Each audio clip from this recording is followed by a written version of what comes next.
The Art of Dreaming in the Vedas Part 2. I quote here from a yoga and Sanskrit page.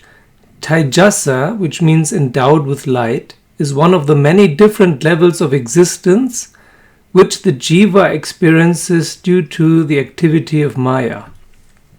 It is the second of the three stages of consciousness that are part of the individual order of the Jiva. The three stages of consciousness are 1. Vishva or Vaisvanara, or the waking stage, characterized by the individual gross body, or sthula-sarira. Second, Taijasa, or the dream consciousness, which has the subtle body, or suksma-sarira, as its object. And 3, Prajna, or deep sleep consciousness, which is the unified, undifferentiated consciousness, or Prajanaaghana, and the characteristic of the blissful causal body, the ultimate experience of Brahman. The text is below. Usually people don't bother with Sanskrit texts, which is a big mistake because everything is in there. So this is the gross, the subtle and the causal body, the gross, the subtle and the causal world, and the separate realities Carlos Castaneda talks about, and in many other systems we have exactly the same thing. In the gross world, that is here called waking consciousness, or the illusion of being awake in Maya, we have the viewpoint, the experience of solid objects. Then, in the second kind of consciousness, the second kind of reality or body or world, the subtle world, that is here called dream consciousness, is what in Carlos Castaneda, Don Juan terms is the separate reality or the second awareness.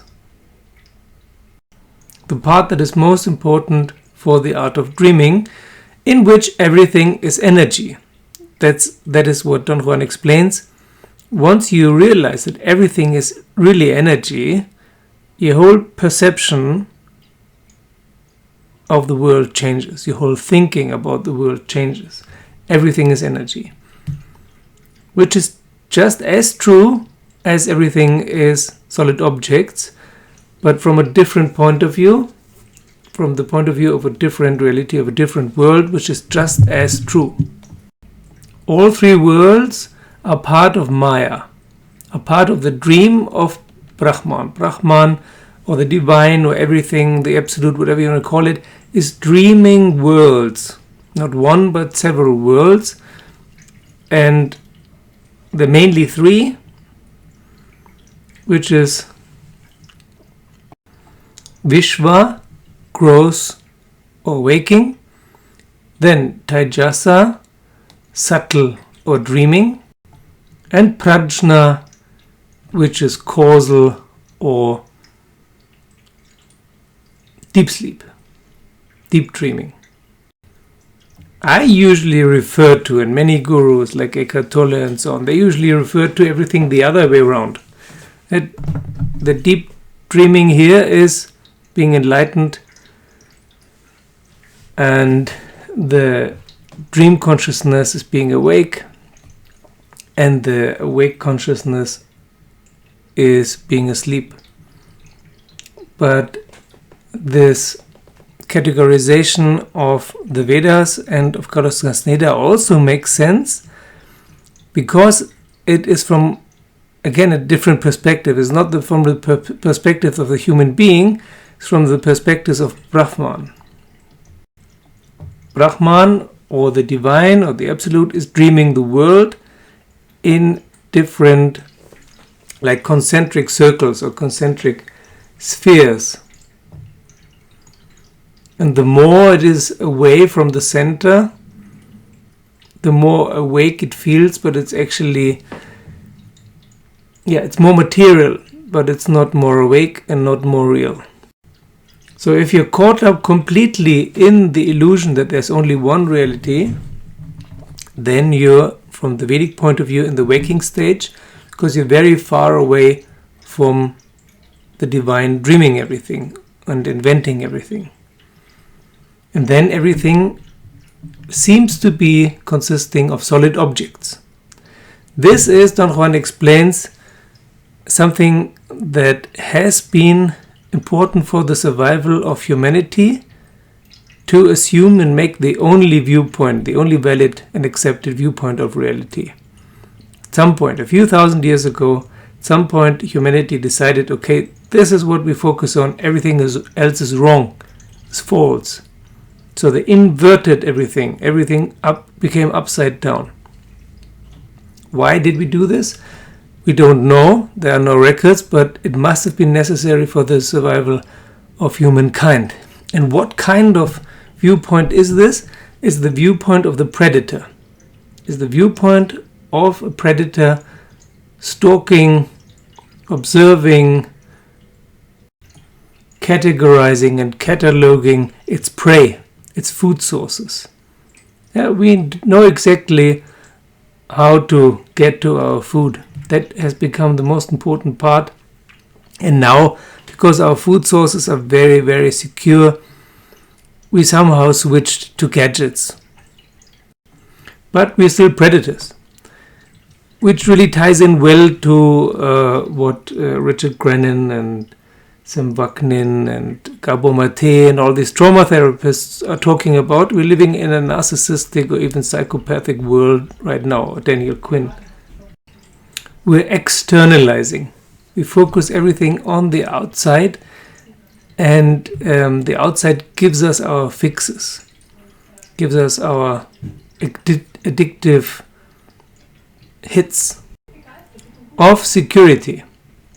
In the other two worlds, in the subtle world where everything is energy, and the causal world where everything is consciousness and causality, and the divine, when gurus say everything is God, they're referring to the causal world. In these two worlds, the subtle world and the causal world, everything is unsure. It's not secure. It is in a way sure because you can trust in the flow, in the spirit, or in the divine, or whatever you call it. But it's not secure. It doesn't feel secure in a way that you have the illusion that you're in control. The illusion that you're in control is only in the gross world, and somehow we needed this as a human species, and most human societies and cultures have followed this. So there are at least three equally important realities.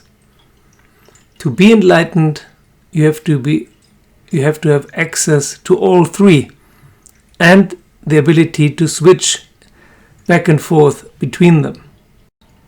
To be caught in only one reality creates suffering, as the Buddha has described.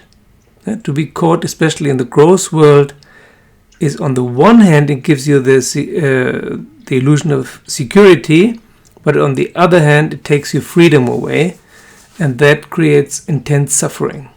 So this focus makes sure that we have enough to eat, but it creates intense soul suffering. Look at the world today. In most societies, there is material wealth in abundance, but inside, people are destitute. People are void of meaning. There's no more meaning of life because you sacrificed your freedom for security. And it's not even a real security. It can be taken away anytime because everything external can be taken away anytime. And we have been taught that this is the only reality. This reality that makes us sick and depressed and longing for meaning. This, we have been told, is the only reality. And that is the trouble. If we give this up, if we have the courage to give this up, that this is the only reality.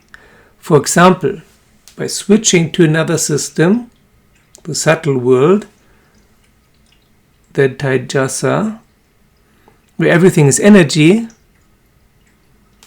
everything changes. Everything is energy is not more true than everything is solid objects, but it is also and equally true. So if you change your perspective completely, then everything in your life will also change, and there are more and more possibilities. You will have more freedom and less security. And in the causal world, you will have total freedom and no security, and that is called enlightenment. Thank you for watching. Thank you for liking and subscribing. Thank you for joining me as a Patreon. Thank you to all my patrons. If you liked the video, give it a rating. Don't forget to subscribe, and see you soon.